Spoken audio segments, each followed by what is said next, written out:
Londe malube ko barbacha halaptizyo bare.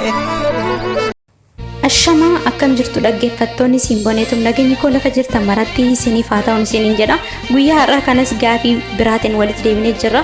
Egaa akkuma yeroo kamuu gaafii kana irratti sirmaattanii yaada keessan akka komentii jalatti qooddaniif asumaanan kabajaan isin gaafadha. Akkasumas viidiyoon kun tarii dheerachuu wanta maluuf YouTube chaanalii kee irratti poostinaan godha hanga xumuraa seentanii akka daawwattan irra deebiidhaan kabajaan isin gaafadha jechuudha. Gaafiin obboleettii keenyaa akkas jedha. Ani ergan biyyaa bahee reefuun waggaa 4 guuta. Akka carraa ta'e gurbaa tokko waliin online irra wal barree akka obbolummaatti osoo waliin haasofnu gaafii jaalalaa naaf dhiyeesse. Ani gaafii jaalalaa sana fudhachuudhaaf baay'ee natti ulfaachaa ture. Sababni isaatis kana dura ani jaalalaan miidhameen jira, onneen kiyya madaadha. Akkas jedheetis isatti himeen jira. Innis hin miidhu naan jedhee gara jaalalaatti waliin seenne. Yeroo sanatti baay'ee nama na hubatuu fi baay'ee nama naaf yaadu ture. Ammaan kanatti garuu omaayyuu naaf hin yaadu. Anis gaafaan maadaamii kiyya waliin walitti bu'e yeroo itti bilbile aartee natti hin bilbileen naan jedha. Akkasumas bilbila dafee na jalaa hin kaasu. Bilbilli isaatis yeroo hunda biizii naan jedha. Anatu yaadee isaaf bilbila malee inni yaadee naaf hin bilbilu. Mee kanarratti yaada maal laaf qooddu jechaati kan isheen jirtu jechuudha. Egaa anis akkuma yeroo kamuu yaada mataa kootiin qoodaa fi isinillee yaada mataa keessanii akkuma yeroo kamuu akka qooddaniif kabajaanan irra deebiidhaan isin gaafadha jechuudha. Egaa obboleettii kiyyaaf ani gaafii kanarratti wanti isheedhaan jechuu barbaadu isa tokkoffaarratti nama siif yaadu, nama si jaalatu, nama si kabaju jechuun duraan dursa nama dhiphina keessaa si baasuu danda'udha. Ati gaafa maadaamii kee waliin walitti buutee jirtu natti hin bilbilinii inni jedhu kuni durumaan dursa akka jaalalaaf iddoo siif hin qabne akka hubattuun barbaada. Sababni isaatis jaalala jechuun salphaa miti. Jaalallee kee jechuun illee akkasuma jaalala jechuun kan afaan ibsamu qofa osoo hin taane kan gochaan ibsamudha jechuudha. Egaa ati gaafa dhiphattee isatti bilbiltu yaada keessan irraa isaaf qooduudhaaf dhiphina keessan asiif qooddachuu dadhabee inni immoo narratti hin bilbilin suni guutumatti akka jaalala siif hin qabnen sitti himuu barbaada jechuudha. Namni si jaalatu, dhiirri si jaalatu kan yeroo gadda keessa jirtu gadda sirraa qooddatu, dhiphina kee kan sirraa qooddatu, yeroo ati rakkattee kan siif jira siin jedhudha. Yeroo hunda kan siif jira si cinaan jira. Qabeenya osoo hin taane yaadan kan si jajjabeessu jaalala siif qaba jedhee kanan murteessu yookiin kanan dubbachuu danda'u dhiira akkasiiti. Inni kun immoo narratti hin bilbilin yeroo aartee jirtutti. Yeroo gammaddee jirtu taatu gammaddee jirta maal gochii nama si barbaachisa jalqabuma. Yeroo gammaddee jirtu qofatti narratti bilbilii jechuudha kun salphumatti jechuudha. Kanaaf yaa obboleettii koo ani lammaffaa madaa'aa jirta malee akkuma dura madaa'ee tanan jira onneen kiyya madaadha jettee akkuma isatti himattee anattillee akkasumatti himattee furmaata naaf laadhadha kanatti jechaa jirtu. Ammas lammaffaadhuma kanatti madaa'aa jirtu malee iddoo kanattis daawwaa natti argachaa jirtu hin jiru.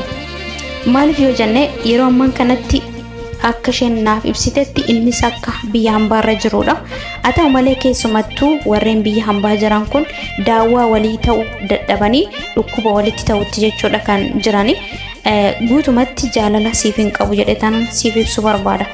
Dhuguma jaalala siif qabu osoo ta'e amala ati duraan qabdu irraayyuu jaalalleen dhugaan jechuudha. Jaalalleen dhugaan amala ati duraan qabdu irraayyuu amalli kee jijjiirame maal taate jijjiiramte? Mee maaltu si dhibe? Maal rakkatte? Rakkoo kee meenatti yeroo ati irraa fagaachuuf yaaddu maaliif narraa fagaatte? Maaliif natti jijjiiramte? Maaliif si balleessee jedhee kan si qoratudha malee kan ofiisitti jijjiirame yeroo gammadde qofa na barbaadi yeroo gaddite immoo narraa fagaadhu jedhu kun tasumaayyuu jaalala dhugaatiin tasumaa kan wal hin qabannedha. Iddoo jaalala dhugaa sanattis kan hin waamamnedha jechuudha. Jaalala dhugaa keessatti dhiira siif hirmaatu dhiira siif jira siin jedhu ani yeroo hunda si cinaan jira kan siin jedhee si jajjabeessudha. Abshir kan siin jedhudha. Iddoo rakkatte hundatti kan harka si qabudha. Kan siif hirkoo ta'uu danda'udha. Jaalala dhugaa keessattis kan barbaachisu kan bu'uura ta'uu danda'u kan riqicha ta'uu danda'us isuma kanadha. Dhiirri dhugaadhaan si jaalate immoo gonkumaayyuu iddoo rakkatte sanatti, iddoo dhiphatte sanatti, iddoo gaddite sanatti kan si dhiisee deemu miti. Hanga lubbuu isaa aarsaa lubbuu kanfalutti si faana kan jiraachuu danda'udha. Egaa kuni jaalala dhugaatiin tasumaa kan waliin qabanneedhas onnee irraa akkasii jaalatee miti. Isa lammaffaatti immoo yoo hin ce'u yeroo ati bilbiltu yeroo hunda kan bizii ta'u akkasumas ammoo yeroo barbaadde kana daftee argachuu hin dandeenye dabalataan atumti barbaaddu taate jechuudha. Iddoo kanattis ani wanti siidhaamu namni kuni sim fedhu sa'aatii boqonnaa isaa jettee jirti. Egaa akka isheen naaf ibsiteetti jechuudha wantoota hedduu wanta wal keessa dhoofteef jechuudha anas ibsuun isaa kan na rakkise. Sa'aatii boqonnaa qabu ani nan beekaa jettee jirti. Sa'aatii boqonnaa qabu sana ani nan beeka. Duraan gaafa walitti dhufnu gaafa jaalala keessa seennu sana sa'aatii boqonnaa isaa sana anaaf kennaa ture. Ammaan kanarratti garuu onlaayinii irra taa'a. Sa'aatii boqonnaa isaa sanatti ani eegee yoon dadhabe yoon itti bilbilisaa bizii naan jedha. Ani immoo baay'een gadda baay'een haara. Hawwiidhaan isa eega sa'aatii boqonnaa isaa sana hawwiidhaan eegaa ture. Yeroo ammaan kanarratti garuu yeroo bizii irratti jedhu onni kiyyatu madaa jetti. Iddoo kanatti isaan wanti siif ibsu iddoo keessaa nama bu'ee jira. Salphumatti jechuudha. Gaafa siin dubbachaa ture sana yeroo boqonnaa isaa sana siif kennaa ture. Yeroo ammaan kana garuu iddoo keessaa namni akka bu'ee atis beekuudha qabda. Dabalataan dhiirri si jaalate ofiif si barbaacha dhufa. Tasumaayyuu barbaacha isaa deemuu hin qabdu ati. Maaliif jenna? Ati barbaaddoo osoo hin taane barbaadamtuu waan taateef. Yeroodhuma kamuu barbaadamtuudhaati. Barbaadduu miti. Sababni isaatis dhiirri si jaalatu dhiirri akka ati si galfachuu barbaadu dhiirri akka ati kan isaa taatu barbaadu aarsaa barbaachisu hunda siif kaffalee akka kan isaa taatu barbaada waan ta'eef barbaacha deemtee immoo tasumaayyuu jaalalas ta'e kabaja har'aaf osoo hin taane boruuf illee kabajaan argattu. Situu na barbaacha dhufe malee anaa miti kan si barbaade. Situu aarsaa natti kaffale malee anaa miti kan aarsaa sitti kaffala wanta jedhamutu dhufa waan ta'eef dhiironni yeroo hedduu kan isaan mararuuf kan isaan kunuunsan illee kunuunsa irratti illee kan itti tolu wanta aarsaatti kaffalanidha. Nuumtiyyuu yoo ofirraa kaane fakkeenya kaayyoo keenyarraa yoo kaane kaayyoo keenya san keessatti wanta maallaqaan binnu tokko osoo ta'e iddoo kana wanta maallaqaan binnu sanaan natsaa yookiin tola osoo nuuf kenname iddoo kanatti ammoo maallaqaan kan binnu kamtirra nu marara isa maallaqaan binne sanaadha. Inni akka kennaatitti nuuf kennames garuu gatiin isaa walma madaaladha garuu tola waan ta'eef inni tolaa sun toluma nu mararu. Inni maallaqatti baafne garuu aarsaa waan qabuuf. Egaa jaalalli illeen akkasuma. Jaalalli aarsaa itti kaffalanii fi jaalalli callisaniituma akkamatti itti seenanii inni jedhan kuni tasumaayyuu nama aarsaa jaalalaa hin beekne biratti faayidaas hin qabu bu'aas hin qabu. Iddoo kanatti ani wanti siin jechuu barbaadu tokko ati kophaa keeti kan isa jaalachaa jirtu. Inni si jaalachaa hin jiru. Wantoota hedduu barreeffama keetirraa wantaan hubadheedha. Kan akkas jechaa jiru ba'aa qofaa kee baachaa jirtudha malee inni sirraa qooddachuu hin dandeenye. Dabalataan ba'aa sitti ta'e ati kana dura nama onneen kee madaa'ee jirudha.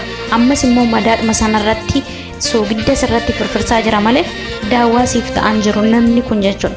Kanaaf egaa nama kana duraan dursa karaa irratti kan barte yookiin onlaayinii irraan kan barte nama jireenya kee keessaa bahuudhaaf xaaraa jiru kana of keessaa baasuudha qabda malee dirqiidhaan ati itti bilbiltee akkasumas ammoo yaada kiyyanarraa qooddadhu jettee hubachiisuu yaaluun kee tasumaayyuu dhibee kee kanaaf daawwaa ta'uu osoo hin taane dhibee irratti nama dhibee sitti ta'uu danda'udha jedhee tanan fudhadhaan akka kootti jechuudha.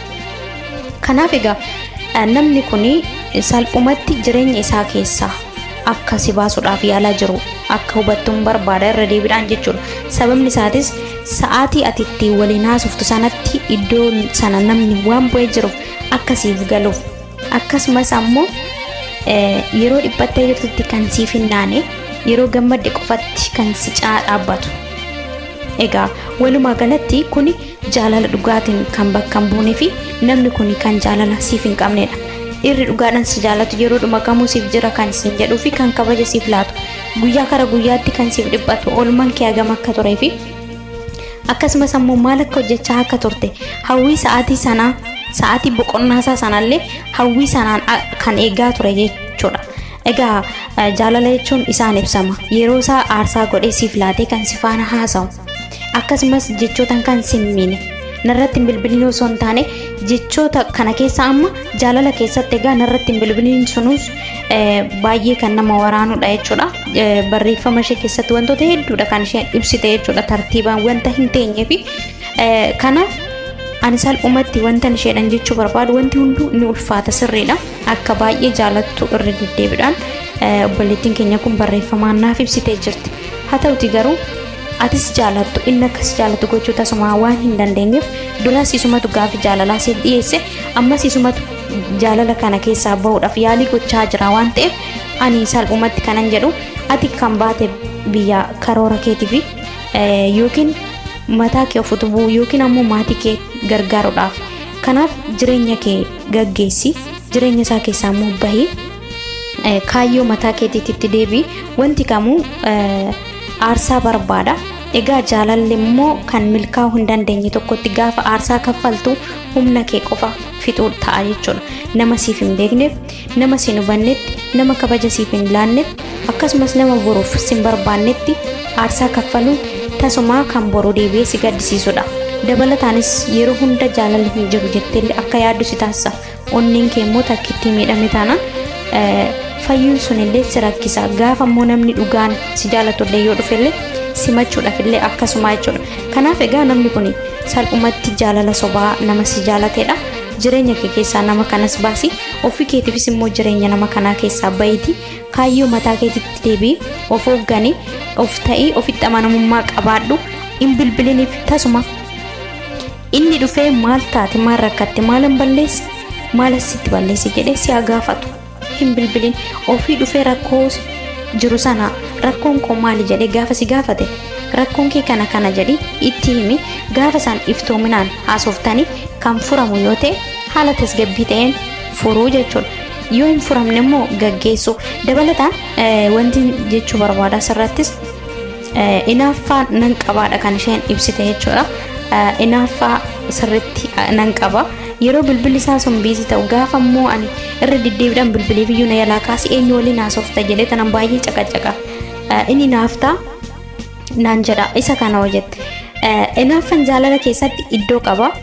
Wanta bilbilli sun biizii ta'e qofaaf osoo hin taane eenyu waliin akka haasa'u bilbila sanarras immoo hagam akka ture baay'ee baruun barbaachisaadha. Iftoominaanis kan sitti himu yoo ta'e immoo eenyu waliin akka haasa'ullee iftoominaan baruudha qabda. Haa ta'u malee yeroo ammaan kanatti egaa wal shawwaduutu jira. Inaaffaan egaa mataa isaatiin miidhaa qaba. Inaaffaa jaalalaa keessatti iddoo itti inaaftutu jira, iddoo itti irra darbitutu jira jechuudha. Kanaaf egaa inni kunillee rakkoo mataa kiyyaa ta'ee jira. Isa kana akkamiin hir'isuu danda'a kan jetteedha jechuudha. Inaaffaa of keessaa baasuun ulfaatullee garuu hir'isuun ni danda'ama. Jaalallee keessaan tarii akka sirraa fagaatu kan gochaa jirus suma ta'uu danda'a. Isa sana gadi fageenya wanti hin beeku hin jiru waan ta'eef dhiironni dhibbina hin jaalatanii viidiyoo hedduu irratti hojjedheen jira. Yoo caqacaqxe yoo sammuu isaanii dhibbiste sirraa fagaatan tarii jaalala dhugaa si qabaate iyyuu sirraa fagaachuu akkasumas sammuu irratti bilbilin sin barbaadu jechuun ni jira. Osoo si jaalatu sababni isaatis dhiironni akka shamara kana miti nuti nama dhibbisuuf ni jaalanna. Uumamumaan jechuudha. Shamarran nama dhibbisuu jaalatan parsantiidhaan hedduu isaaniiti. Kan dhibbisuullee hin jaalanne ni jiru garuu parsantiidhaan isaan gadaanoodha jechuudha. Haa ta'uti shamarran takka immoo baay'ee ni jaalatti nama sana taana baay'ee hin dhibbisti hin aartii aarii baay'isti. Maaliif akkana goota maaliif san ta'e maaliif kana ta'e dhiironni ammoo wanta akkanaa kana uumama isaaniitiin iyyuu hin fedhan. Kanaaf isa kanarratti obboleettii kiyyaaf kanan dhaamuuf nama kanallee dhabdu namni kunillee si harkaa ba'u. Gara fuulduraatiif illee jireenya keetiif illee gaarii miti nama simmiita ofii keetiifis hin miidhamta umurii guutuu kophaas jiraachuu hin dandeessu waan ta'eef inaaffaa kana guutumatti of keessaa baasuu dadhabdu hir'isuu ni danda'ama. Iddoo itti naaftutu jira iddoo itti dhiistutu jira waan ta'eef kanaaf iddoo sana adda baafattee beekuun dirqama. Iddoo itti argitee irra dabartuu fi iddoo itti dubbattu jaalala keessatti egaa waliif obsuu waliif irra darbuun argitee in akka naman argine irra darbuun jaalala keessatti aangoo guddaadha. Inni sun garuu waanuma hundarratti osoo hin taane iddoodha qaba. Kanaaf isa sana amaloota kee keessaa akka sirriitti hubattullee sin gorsaan jedha ani haaluma kanaanan siif deebisa viidiyoo kana keessatti jechuudha. kanarraan kanaaf immoo dhaggeeffattoonni kees komentii koo jalatti akkasiif qoodan asumaan kabajaan isaan gaafadha. YouTube channel kootti subscribe gochuu hin dagatina. Yaada keessan komentii jalatti qooda fiin isin jedha obboleettii kiyyaa fi anis asumaan rattan xumura waan nafaana turtaniif galatooma horaa bulaa.